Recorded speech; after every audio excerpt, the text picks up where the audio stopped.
মায়ের যন্ত্রণায় লোভনীয় আচার বানাবো। আমাদের মায়েদের কালে এই লোভনীয় আচারটাই বানাতো, আজকে সেই যন্ত্রণার ঠেলায় বানিয়েই ফেললাম। মা প্রতিদিন বলছে যে এই আচারটা কেন বানাও না, কেন বানাও না, এত সহজ আচার রেখে কেন কঠিন কঠিন আচার বানাতে যাও। আমি ভাবলাম সত্যি কথাই তো বলছে মা। মা চাচিদের আমলে কিন্তু এভাবে আচার বানিয়ে পুরো বছর জুড়ে সংরক্ষণ করতেন, আর সেটাই পরিবারের সকলে মজা করে খেতেন। আজকে মায়ের যন্ত্রণায় আচার বানালাম, সেটা আবার লোভনীয়, জিভে জল আসবেই আসবে। চলুন দেখে নেই আম কিভাবে প্রসেস করবেন। খুব ভালোভাবে ধুয়ে তারপর আমটাকে শুকিয়ে নেবেন বা মুছে নেবেন গায়ের স্কিনটা, তারপর খোসা ছাড়িয়ে নিতে হবে। আর আমটাকে নাইফের সাহায্যে দাগ কেটে নেবেন। যারা আম প্রসেস করতে কঠিন মনে করেন তাদের জন্য কিন্তু অনেক বেশি সহজ হবে আমি যেভাবে করে নিচ্ছি। তো এভাবে করলে আমার কাছে সহজ মনে হয়, সেজন্য আমি এভাবে করে নিচ্ছি। চাইলে কিন্তু আপনারা বটিদা দিয়েও এই কাজটা করে নিতে পারেন। আমগুলো ধুয়ে নেওয়ার কোনো প্রয়োজন নেই। এখানে আমি 3টি আম নিয়ে নিলাম। আমের আটি থেকে খুব পরিষ্কার করে নিয়ে নিচ্ছি, যাতে করে কোনো প্রকার আটির মধ্যে লেগে না থাকে।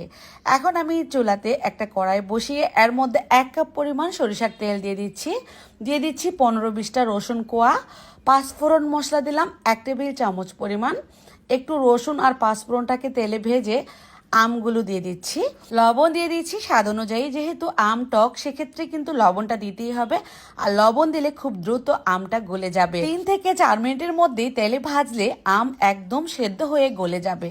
তারপর এর মধ্যে দিয়ে দিচ্ছি ভাজা জিরা আর ধনিয়া একসঙ্গে গুঁড়া করে নেওয়া 1 টেবিল চামচ পরিমাণ।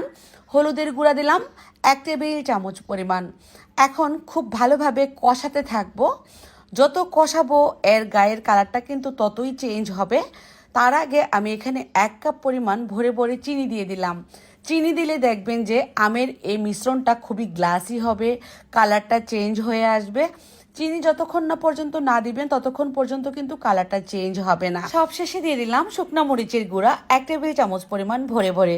শুকনো মরিচটাকে হালকা টেলে দিবেন, তাহলে সুন্দর ফ্লেভার আসবে। এই আচারটা কষাতে কষাতে কালারটা কিন্তু আরো চেঞ্জ হয়ে আসবে, একদম তেঁতুলের আচারের মতো মনে হবে। শুধুমাত্র একটু সময়ের দরকার। একটু সময় নিয়ে ধৈর্য ধরে যদি নাড়তে থাকেন, অনবরত অবশ্যই নাড়তে হবে, না হয় নিচ থেকে পোড়া লেগে যাবে।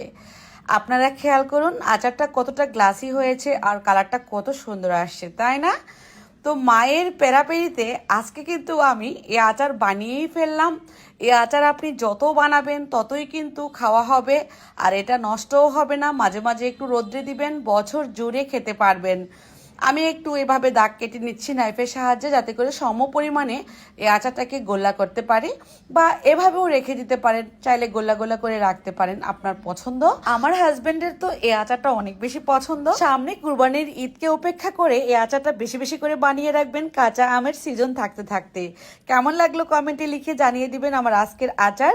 সবাই ভালো থাকবেন, আল্লাহ হাফেজ।